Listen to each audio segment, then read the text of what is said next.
sa panahong si Romualdez pa ang nakaupo diyan sa Kongreso.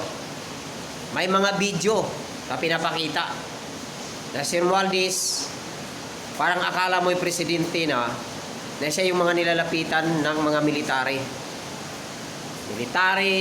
police, AFP, no?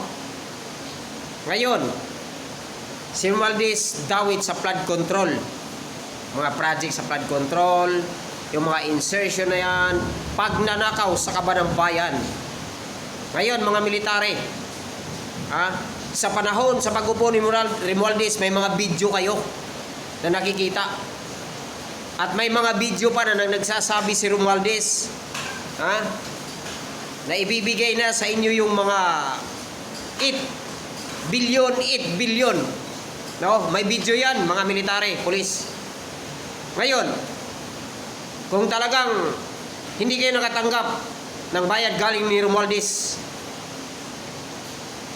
hanggang ngayon na nahimik kayo sa problema na kung saan ang taong bayan ang ninanakawan.